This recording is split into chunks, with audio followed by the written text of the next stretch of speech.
Each military unit had its own schedule, planned in advance for each year, who was to go and when to fulfill their international duty. Our squadron also had a similar system. According to the list, my turn was in 1986. However, circumstances turned out differently. Ensign Vladimir Divan served in my crew, and at that time he did not have normal living conditions. He had not yet received an apartment. For this reason, I volunteered to go to Afghanistan in his place. At first, the squadron commander did not want to let me go. I was in his good graces, actively involved in community activities, participated in all the unit's events, helped decorate rooms, and was involved in drawing and engraving. But I had already made my decision. I went to the political department and declared, "I am a communist, I must be there." The head of the political department tried to dissuade me, explaining that I should weigh everything carefully. But I was adamant. I said that tomorrow I would see everything with my own eyes. In the end, he called the commander, who gave his consent. So I was among those who were leaving.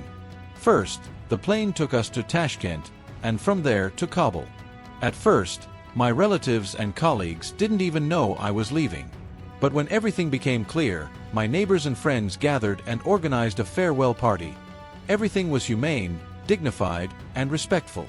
There were words of encouragement, support, and warm wishes. They welcomed me back the same way, with the same group of people, at the same table. Only I had returned a different person. During that time, I had grown older, matured, become hardened, gained combat experience, been baptized in battle, and received medals. I returned not as the boy I had left, but as a real man. Of course, I cannot tell you about all the soldiers. Each had his own destiny, his own story. Our squadron was engaged in several areas of combat operations at once. The first was the interception and destruction of caravans carrying weapons that were crossing the border. The second was fighting gangs, which were plentiful in the mountains and deserts. And the third was evacuating the wounded from the battlefield and delivering ammunition and food to the front lines. It was especially difficult that we had to drop paratroopers at points where they set up ambushes to intercept caravans. These guys were very well trained, especially those who had already served for 2 years and had real combat experience. With people like that, you could go into battle with confidence. They knew what they were doing and knew how to hold their own in the most critical situations. But, unfortunately, we often had to bring them back incomplete. Many returned seriously wounded or dead. I saw too much blood and pain with my own eyes. There were times when I had to administer first aid myself, bandage wounds, apply tourniquets.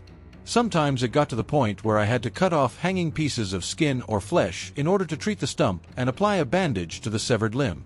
All this happened right in the helicopter, on my knee, amid the roar of engines and the rattling of machine guns. These images are impossible to forget. It's no surprise that the war continued to haunt me long after I returned home. For 2 years in a row, I had nightmares, nighttime shelling, grenade explosions, landmine blasts. I would wake up at night covered in cold sweat, and words cannot describe that feeling. It stays with you forever, even if you try not to think about it. I can say one thing about the paratroopers we transported and covered: they were real warriors. They were decent guys who looked death in the eye every day. But the most upsetting thing is something else. When people ask, "Were you awarded medals or orders?" Yes, almost everyone who served in Afghanistan received medals for military merit. But the point is that this award was given to everyone equally.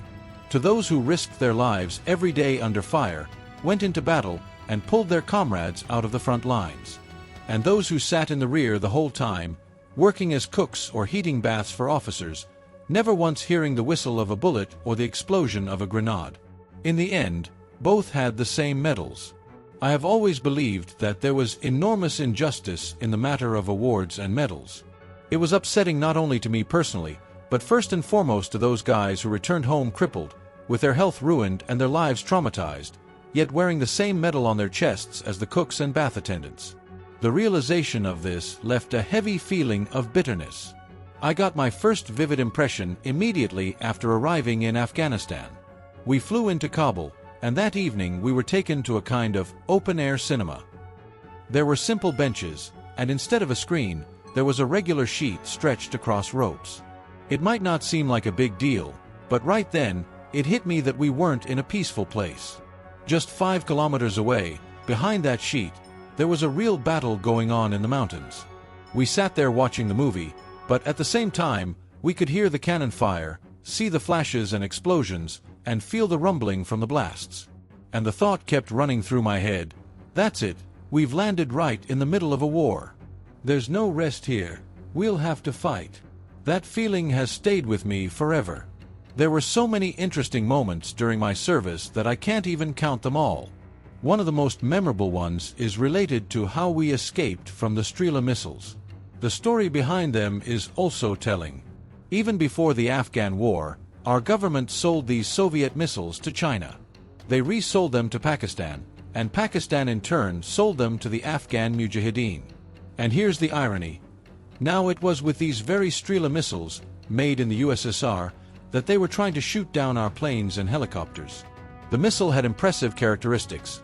It locked onto its target using heat and could reach an altitude of up to 3 kilometers, entering directly into the engine nozzle.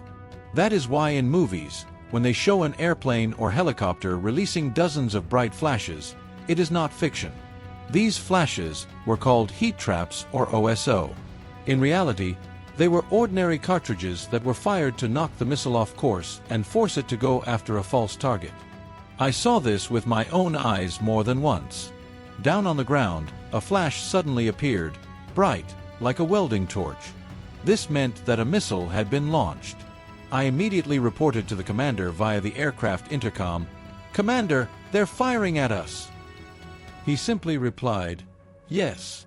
And then the first missile, leaving an intermittent brownish trail of smoke, flew past US and went away. Then I said, "Let's go." There was a case when the commander, in order to get away from the missile, suddenly accelerated and released the throttle lever. The helicopter went into free fall. The rocket flew past. We avoided a direct hit, but the consequences were severe. Due to pressure changes, the vessels in my ears burst, I started bleeding, and I lost my hearing for almost a week. It's impossible to forget such an experience. Once, we landed right on a minefield. I realized this when I noticed a sign on the tail rotor that said, "Caution, mines." I reported to the commander, "We're on mines." Fortunately, we managed to take off carefully and fly to a safe place. But those minutes while the helicopter was on the ground were probably some of the most terrifying. Any wrong move could have cost the entire crew their lives. There were also tragic episodes. Our helicopter was shot down along with the paratroopers. The machine crashed on the edge of a precipice. Below us was a gorge about 500 meters deep. Fortunately, we fell on the left side, where the doors were open. This allowed us to quickly leave the machine and manage to parachute out. A few minutes later, the helicopter exploded and caught fire. In just 7 minutes, it burned to the ground. All that remained of the huge machine was a charred piece of duralumin alloy. All the weapons were burned, 3 machine guns, bulletproof vests, personal belongings. The loss was enormous. There were many similar episodes. Every week something happened: shelling, night attacks, sudden ambushes. The first 6 months of service were relatively calm, but later the situation changed dramatically. It became especially difficult when the Americans began supplying the Mujahideen with Stinger portable anti-aircraft systems. That's when every flight became a lottery. The Stinger could hit targets at altitudes of up to 10 kilometers, was radio-controlled, and could be launched in one direction. The missile would turn on its own, lock onto the target, and pursue it to the end. It was almost impossible to escape such a weapon. I saw with my own eyes how Stingers shot down not only helicopters but also planes. While I was in Kabul, a plane was shot down and crashed nearby. In fact, it was then that the war entered a particularly terrible phase. The appearance of Stingers among the Mujahideen changed everything. Every flight became a game with death. There is even a famous film about how our paratroopers and scouts carried out an operation to capture this weapon. A real sample was needed to study the missile, and the soldiers managed to obtain it at great effort. All participants in the operation were awarded the Gold Star of the Hero of the Soviet Union. That's how important this trophy was for the country. I myself remember those years only in fragments, because my health suffered greatly.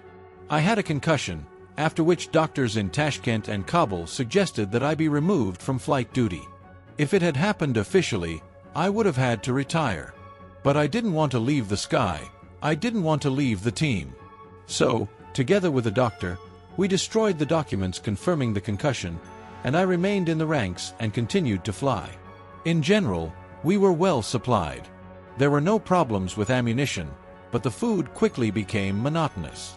It was mainly canned food, potatoes and beets in cans, stewed meat. It was all monotonous, canned, with no fresh produce. So every time we managed to get something real, it was like a holiday. I remember one occasion. It was exactly 1 year since the crew had been killed. This was before I arrived in Afghanistan. The squadron commander said, "Let's commemorate the guys, we need to get some meat." So we flew to an area where cows were grazing. And, perhaps not entirely according to regulations, we privatized one small cow. We threw it right into the helicopter and brought it to the airfield. It walked around the apron for a day, and then we slaughtered it and had a real meat dinner. No stew, no canned food, for the first time in a long time. For us, it was an event. As for ammunition, there was plenty of it. There were huge containers at the airfield, completely filled with cartridges. Bombs were also lying in the open air, stacked in piles. There were also incidents that are still scary to remember. For example, twice we dropped our own bombs right at the airfield. The first incident occurred during a routine takeoff. According to the instructions, the helicopter climbed in a spiral directly above the airfield to reduce the risk of being shot down, and only then did it leave for its mission. We climbed to about 300 meters, and suddenly I noticed that one of the bombs was missing from one of the pylons. I looked down and saw it lying in an Afghan's garden. The man, as if nothing had happened, kicked it somewhere into his yard. I reported to the commander. The bomb fell. He was puzzled. How is that possible? We returned and reported to the weapons chief. The captain looked at it and said that the mounting hooks on the pylon were loose and needed to be replaced. He promised to fix it, but in the end, he did nothing. The result was not long in coming. A second emergency occurred. This time, the bomb fell right on the runway. At that moment, an An-26 was landing, the very same black Tulip that had flown in for Cargo 200. The plane was already touching down when suddenly our bomb appeared right in front of it on the runway. The situation was critical. If the weapon chains had been activated, the electric detonator would have gone off and the timer would have started. And it allows you to set the time of the explosion, from a few minutes to several days. In that case, the consequences would have been catastrophic. The bomb could have exploded right at the airfield, along with people, equipment, and the plane itself. Fortunately, at that moment, the electrical circuits had not yet been activated, and the bomb turned out to be a dummy. But no one knew this for sure, not even the commander, because the activation of the systems depended on him personally. Naturally, everyone was terrified. The An-26, not risking to land, went around for a second circle, and a deathly silence reigned at the airfield. At that very moment, my commander was being prepared for an award ceremony to receive the Order of the Red Banner. But in the midst of these events, a commission arrived from Kabul and even from Moscow to investigate the emergency with the bomb. The investigation was serious, documents were examined, interrogations were conducted, and as a result, the commander's award was not approved. He did not receive the order. Such is the fate of the army. One incident overshadows all achievements. So many events took place during that time that I may not remember everything at once. But one thing I can say for sure, the relationships between the soldiers, who risked their lives every day, were very strong and friendly. People understood the value of each other, and this brought us together. Our crew also never had a permanent lineup. Someone would get wounded, someone would die. The lineup was constantly changing, but the atmosphere of mutual respect and support remained. The soldiers often asked me to help them with their machine gun belts. I had a special machine, like a meat grinder. You pour in the cartridges, turn the handle, and they line up in the belt by themselves. The paratroopers didn't have such a luxury. They loaded the belts by hand, driving each cartridge in with their fingers until their hands were covered with calluses and blood. So they always asked me, "Let's trade. What do you need?" I simply replied, "I need bulletproof vests." And indeed, I hung them all around my gunner's seat to protect myself from accidental bullets or shrapnel. There was one incident that I still remember as a real miracle. I was all ready to go, had checked everything, and was walking to the helicopter when the Chief of Staff stopped me. He said, "You're on duty today." Of course, I didn't want to, I argued, but he gave the order, and orders are not to be discussed. As it turned out, a grenade from a grenade launcher hit the very helicopter where I was supposed to be in my place as a gunner during the landing of the troops. It exploded exactly where my seat was located. If I had gone on the flight then, I would no longer be alive. In fact, that incident was a real salvation for me. He literally gave me my life, albeit by accident. After that, I hugged him, not hiding my emotions. Although we weren't particularly friendly, we weren't enemies, but our relationship was cool, just a normal working relationship.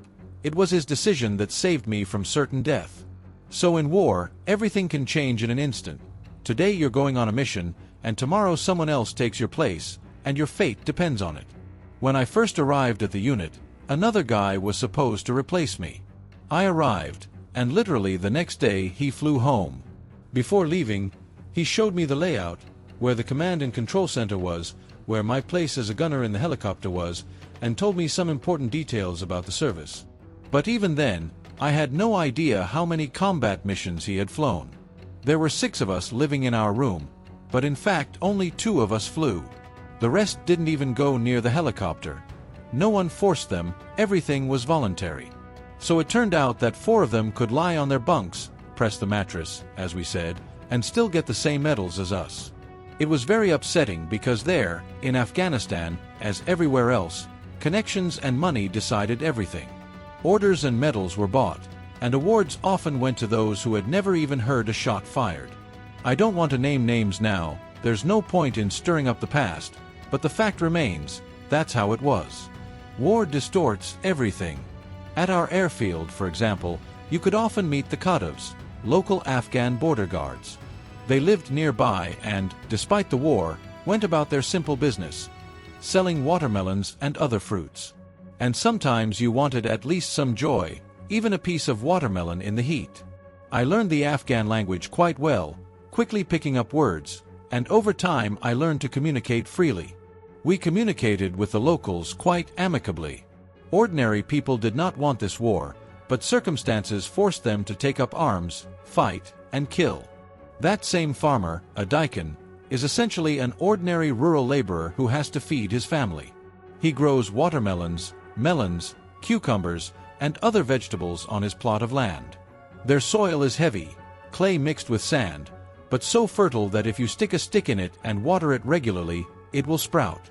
However, the main problem is that there are constant problems with water. The irrigation ditches dry up, the canals run dry, and the peasant has to fight for every harvest. To feed his family, he has to work all year round, grow all this, and then somehow sell it. And then one day he goes into a dukkan, a local shop, or a store in our terms. And there he is offered not the usual goods, but an Italian mine, anti-personnel or anti-tank, his choice. The first one is free, they say, take it, put it in your field, and if you blow up a vehicle, an armored personnel carrier, an infantry fighting vehicle, a tanker, or a KAMAZ truck, you will receive a reward of 500,000 Afghanis. For a simple peasant, this is a colossal amount of money, an unattainable sum. To earn that kind of money through honest labor, he would have to work non-stop for 5 years. Of course, he agrees. He plants the mine, the vehicle is blown up, and he receives the promised reward. But that's not the end of it. He is immediately told, the first one was free. Now you have to buy the second mine yourself. And so he spends part of his hard-earned money to buy a new one and takes the rest home. This is how they drew peasants into the war, through need, poverty, and the desire to feed their families. For many, it turned into a kind of business. Bury a mine and wait for someone to blow themselves up. There were even more terrible cases. Children agreed to attach magnetic mines to armored vehicles in exchange for a handful of chewing gum or small toys. Therefore, when we went to the city for food or other purchases, we always posted guards at the helicopter or cars. Otherwise, the risk was too great. An explosive device could be attached unnoticed. With the locals, everything was very ambiguous. On the one hand, the people seemed friendly and kind. If you walked past a courtyard where pilaf was being cooked, they would definitely invite you in, sit you down at the table, and treat you to a meal. But on the other hand, you never knew who you were dealing with. Today, he waves a white cloth at you from his garden, showing that he is just a simple farmer with a hoe, which they call kitmen. But as soon as you fly past in your helicopter, he immediately pulls a Burr rifle from behind his back. This rifle is an old trophy from the Anglo-Boer War, but despite its age, it is incredibly powerful. Its bullet pierced the helicopter as if it were made of foam. It easily penetrated the hull from the windshield to the tail boom. What else could we do? We turned the machine gun around and opened fire, because otherwise it would have shot you down first. There were plenty of such nuances in Afghanistan. Every day there were situations where you couldn't hesitate for a second. We not only carried out combat missions, but also transported prisoners and brought gang leaders to negotiations. Our squadron was truly considered a combat unit, hardened in the most difficult conditions. Our commander was special, a man of rare temperament. I have never met such an officer before or since Afghanistan. He was unique, honest, decent, courageous, and at the same time kind. With such a commander, you could go into battle without hesitation, because you knew he would not betray you, would not abandon you, and would make the right decision at any moment. I have only fond memories of him. It's just a pity that now I don't know where he is or what has become of him. Of course, I would like to find out, because now, it seems, there are all kinds of ways to find old colleagues through modern contacts, but so far it hasn't worked out. Our squadron was mainly made up of guys from Ukraine, almost the entire crew. I was the only one from Belarus. There was another ensign from Voronezh, and the rest were Ukrainians. Of course, I missed home, my family, and my friends. I had 2 sons, and I constantly felt a longing for them in my heart. I also missed the simple Russian winter. There was no winter in Afghanistan at all. It's the same there all year round. The sun beats down mercilessly, and sometimes you don't see a single cloud for months. Rain is a rare occurrence. The temperatures are terrible, 55 degrees in the shade and up to 70 in the sun. If you touch the helicopter with your hand, you immediately get burned, as if you had grabbed a hot frying pan. At first, it was especially difficult to get used to the Afghan heat. It felt like my body was burning from the inside, and I was constantly tormented by thirst. I wanted to drink endlessly. But there was practically no normal water. What we had was nothing but chlorinated liquid. The taps were right next to our modules, so we could get water at any time, but when you poured it into a glass jar, you could see that it was white and cloudy like milk. It was so saturated with chlorine that it was unpleasant to breathe. There was also a problem with sheets and underwear. We didn't have laundries, so we washed them ourselves. As soon as we washed it, shook it out, and hung it up, literally within 3 minutes the fabric turned into a dry sheet, like plywood, from the heat and dry air. But the trouble was that after 5 or 6 such washes, the fabric began to literally fall apart in our hands, the chlorine eating away at it until it was full of holes. At first, in the first few months, we drank liters of water, trying to quench our unbearable thirst. But then our bodies seemed to adjust. After 7 or 8 months, a couple of sips were enough to feel relief. We also found a way to improve the taste of the water a little. We boiled it on an electric stove and added camel thorn.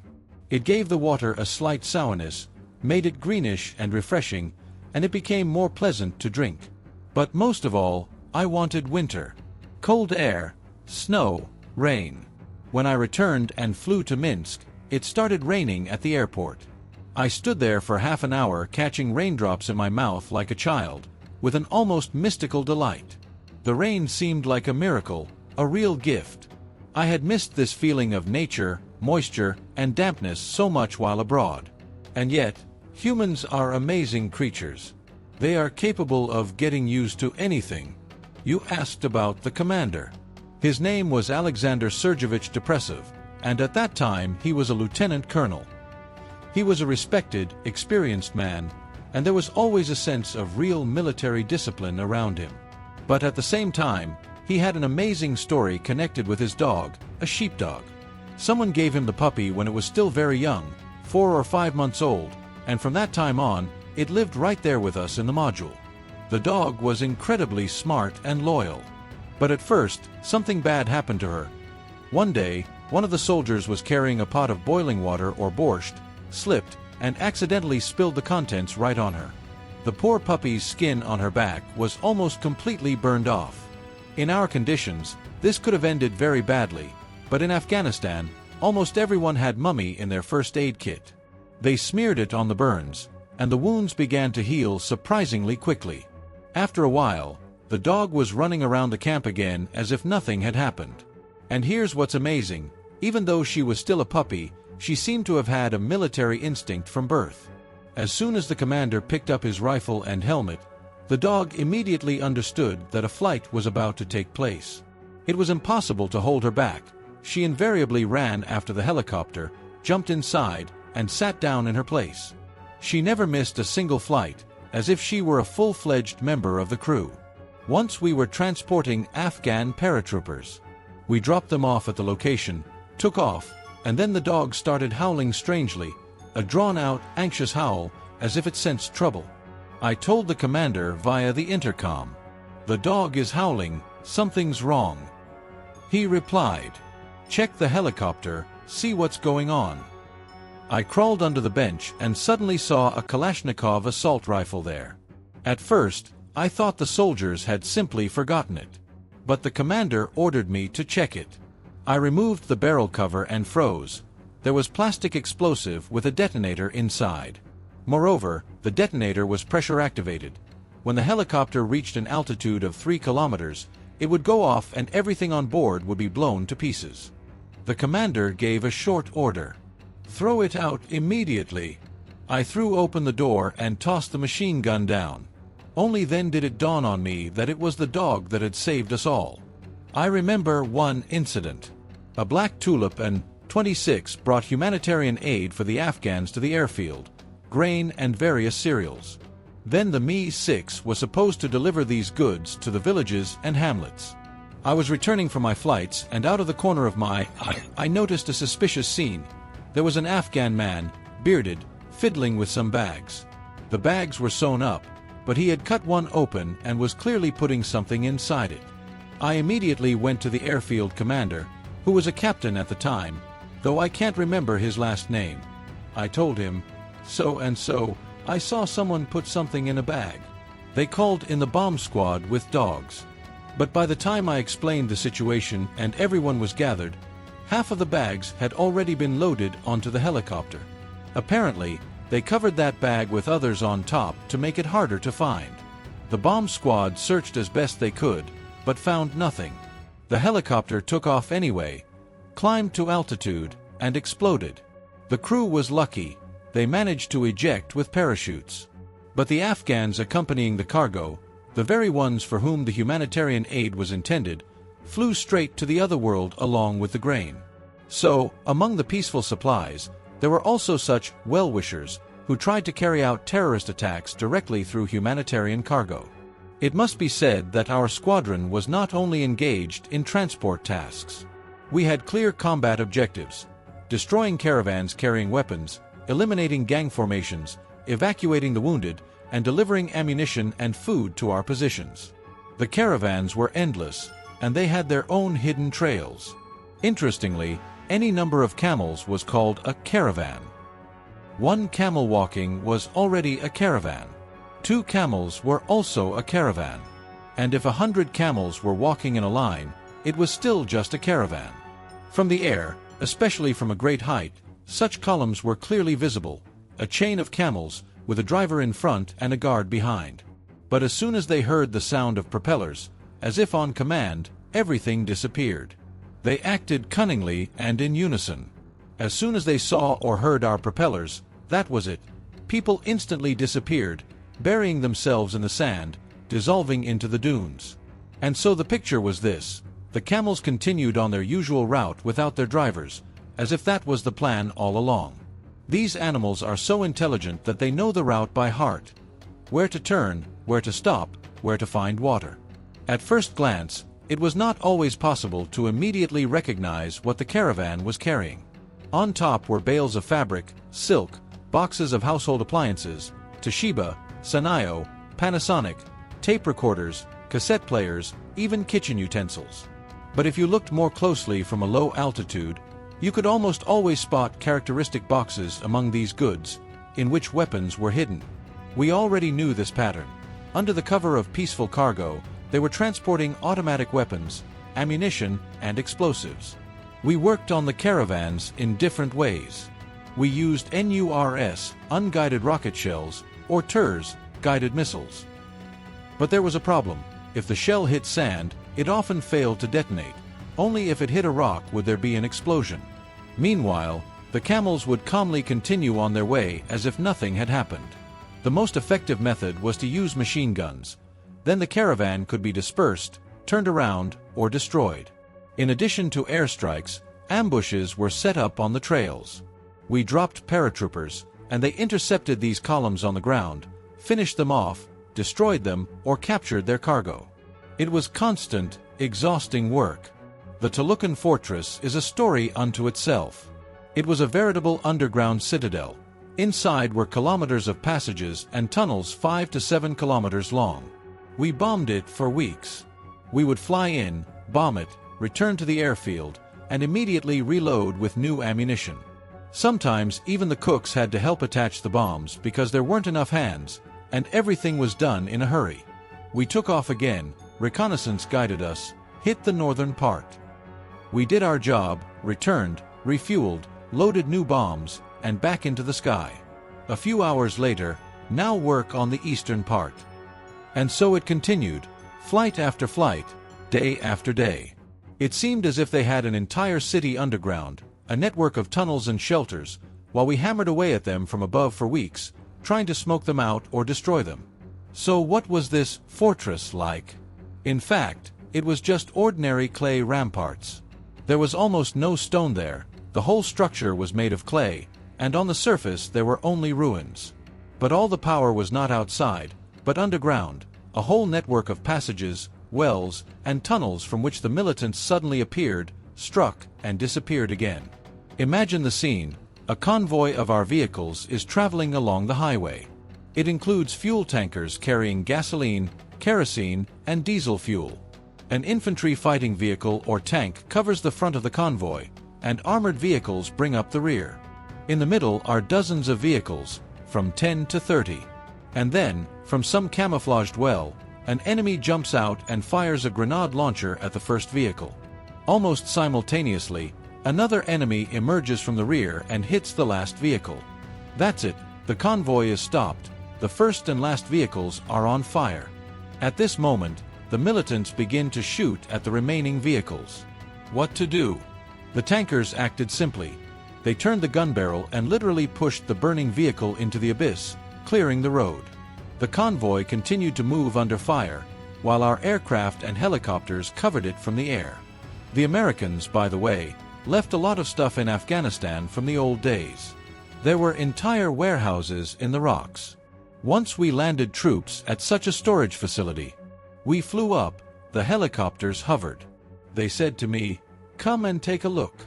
I went in. It looked like an ordinary rock.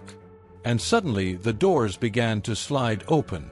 The entrance was 6 meters high, enough for 2 Cam-AZ trucks to drive in easily.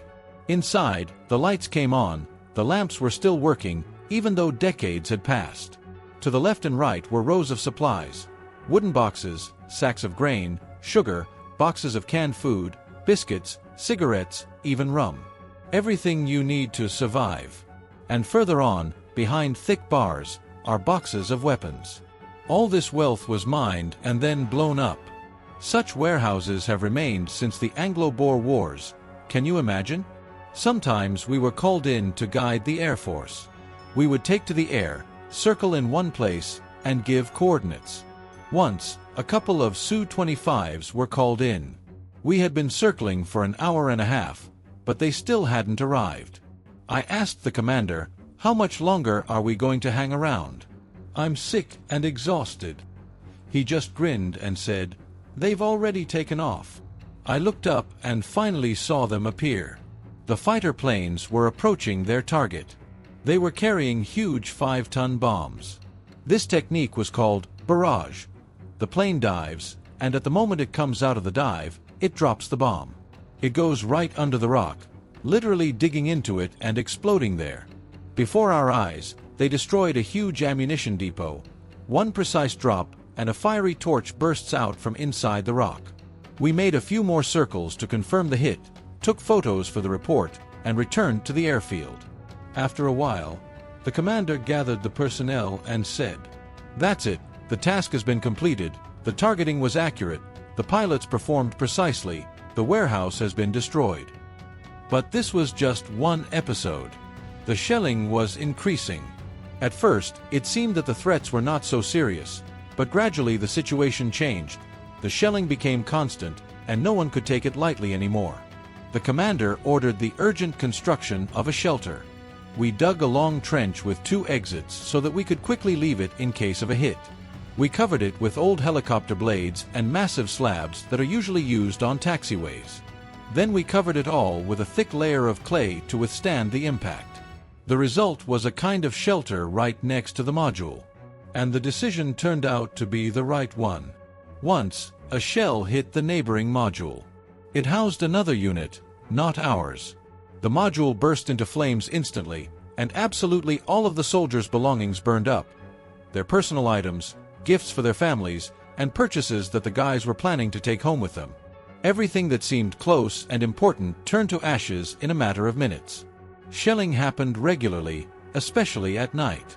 You're lying in your tent or module, and suddenly the silence is broken by a distinctive whistle. A shell is flying. You don't know where it will land.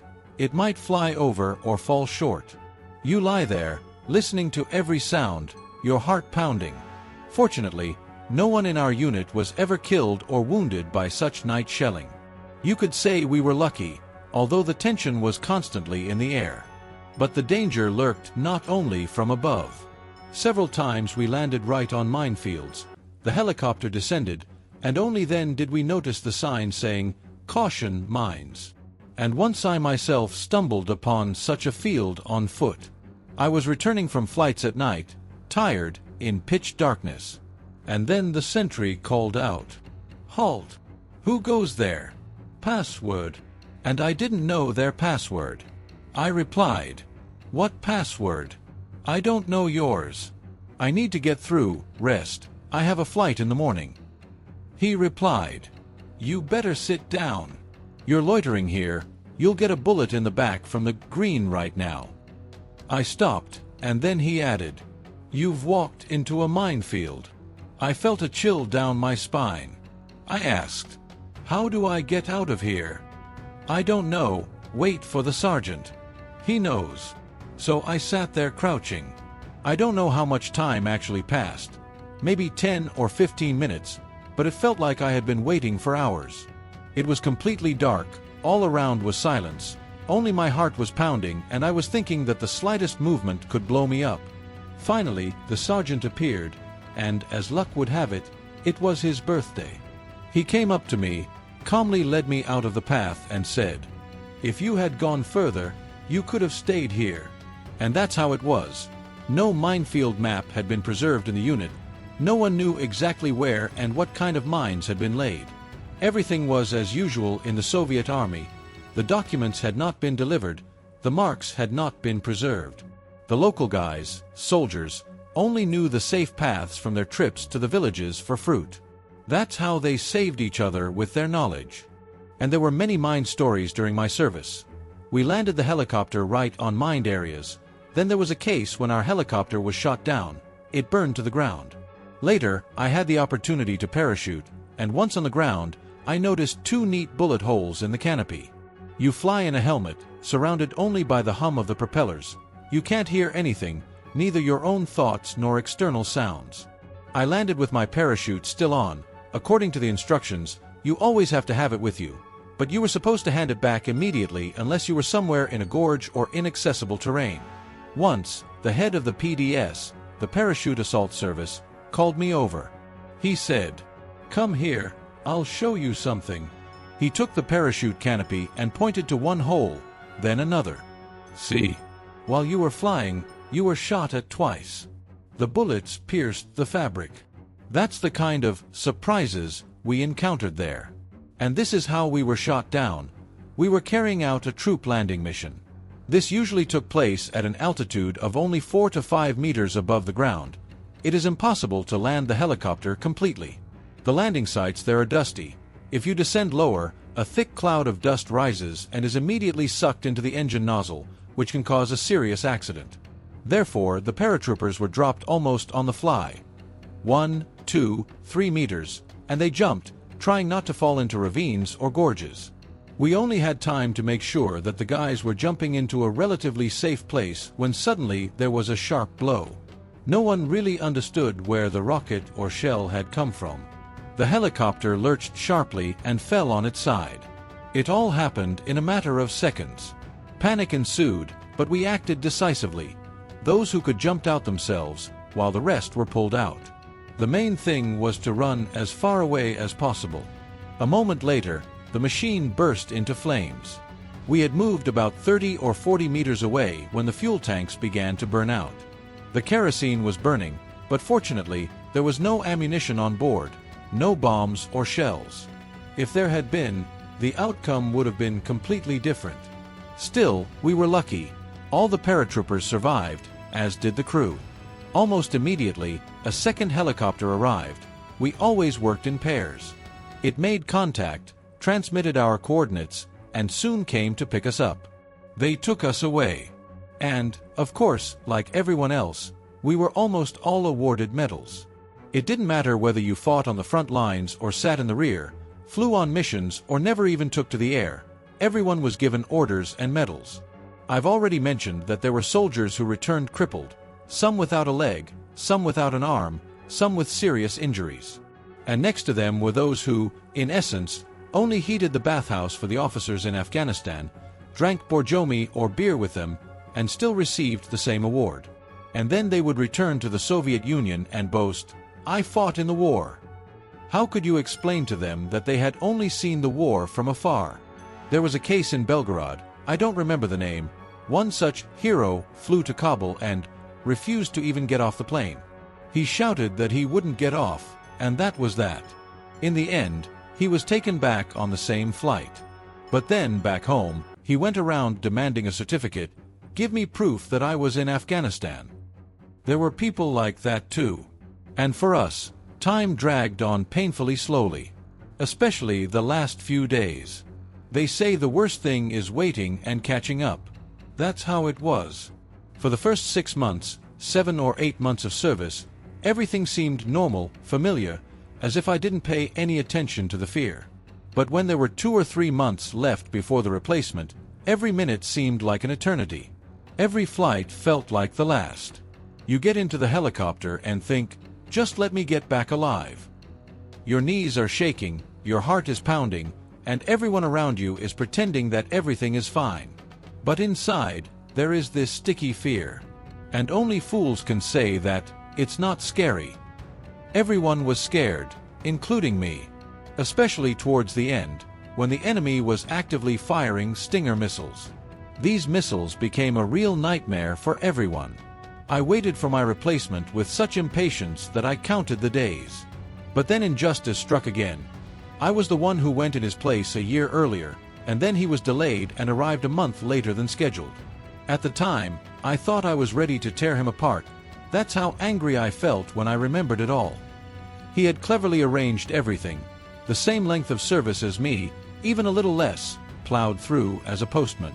The same term, the same awards, and not a single combat mission behind him. And everything was fine for him. Well, that's how it happens. Of course, everyone has their own conscience and their own understanding of duty. But I don't understand such people and probably never will. How will he look his children in the eye later? What will he tell them? That he was there, but only saw the war from afar? That's basically a lie, and it's hard to live with it. Although, apparently, it's normal for some people. And I did my duty honestly. That's why I'm not ashamed, not before my parents, not before my children, not before my friends, not before my colleagues. My parents, may they rest in peace, are long gone, but I still go to the cemetery and, standing at my father's grave, I always say to him in my mind, "Dad, I didn't let you down." And that's important to me. My father was also a pilot, fought in the Great Patriotic War, had combat medals, and earned respect and remembrance. And I always wanted to be worthy of his name. When I returned, my conscience was clear. I am not ashamed before my children either. I could tell them straight out, I did what I had to do. I wasn't ashamed in front of my friends and colleagues either. The send-off was a fitting one. The table was laden with food, my friends were happy, jumping and dancing, celebrating my arrival. And my family was waiting impatiently. Everyone was waiting. Because a team is not just a word. It's when everyone is there for each other, and if one person is missing, there is immediately a void. This is especially noticeable in the crew, but it's the same in civilian life. Without one person, the team is no longer the same. Now I have my own company, my own circle of friends. We've been together for many years, 10 years already, and we have our own bathhouse. It's our tradition. We don't let outsiders in, only our own people. It's a tried and tested, strong group. And recently, after my operation, the doctors forbade me to take a bath. When I'm not there, the group seems to fall apart. They get together, sit for a while, and then go their separate ways, but without me, it's not the same. Every group needs its own ringleader, someone who lifts the mood and leads the way. We have a tradition. In summer and winter, we swim in the pond. The water there is always cold, about 4 degrees, like in Chopin. And we have taught our children to do the same. They also dive, harden themselves, and the result is obvious. No one catches a cold, coughs, or gets sick. It has become a part of our lives. Our team is very friendly and close-knit. We celebrate birthdays and holidays together and always support each other. Just recently, on the 1st of the month, our neighbor's grandson was born. Today, most likely, there will be noise and the ringing of a bell, a sign that everyone is gathering. And we, as usual, will go to congratulate them and celebrate together. To be honest, I have rarely encountered such friendship as we have here. People themselves say, wherever we lived before, there was no such unity. Even when an ambulance came for me recently, all the neighbors immediately found out. They saw the yellow car and started calling each other, "Ivanik is sick, the ambulance has arrived." But in fact, it wasn't just an ambulance, it was a resuscitation unit. Everyone immediately started calling me, "How are you? What happened?" And I replied, "Everything's fine, I'm alive, don't worry." They gave me a magnesium injection and I felt better. That's how we care for each other here. Everyone worries, everyone keeps their finger on the pulse. Of course, after the war, it wasn't easy to adapt to peaceful life. It follows its own rules, forcing you to merge into a different channel, to rebuild. But over time, it worked out. Gradually, the nightmares went away, and I stopped dreaming about what had tormented me before. Memory erases the sharp edges, and much has already been forgotten. Over time, much has been forgotten. Now I can't even remember all the names of the crew, except for 2 or 3 people with whom I was particularly close. The rest, those with whom I shared a room, lived side by side, have gradually been pushed out of my memory. Maybe it's for the best. After all, it's impossible to keep everything in your head, every face, every incident. It's too hard, especially when it comes to war. The memory of it is exhausting. The body begins to defend itself. It keeps only the most important, the most necessary, and everything else is erased over time. But the consequences still made themselves felt. For many years after my return, I woke up at night in a cold sweat. For 2 years, I had dreams about shelling and explosions. These nightmares were so real that I would jump out of bed and start running around the room, as if I were on the run or under fire again. Sometimes, these sudden movements would knock my wife out of bed. Can you imagine, a peaceful home, a peaceful life, and I continue to run somewhere in my sleep, to save myself or to complete a mission. It's not just a dream, it's an imprint that stays with you for a long time. And that's when you really understand what true happiness is. It's not money, not positions, not wealth. True happiness is when there is no war, when the sky above is peaceful, when children laugh instead of cry. When you can fall asleep peacefully and be sure that you will wake up alive in the morning, with your loved ones by your side. For me, this simple truth has become the most important thing. I remember once a deputy said something like, "Come on, it's not that bad." I couldn't take it, grabbed him by the jacket and tore it. Because you can't talk like that. It shows disrespect not only to those who fought, but also to the memory of those who died, to their mothers, to their children. Such words are a slap in the face to those who went through hell. If it were up to me, I would punish such things severely, so that people would understand the price of peace and the price of human life.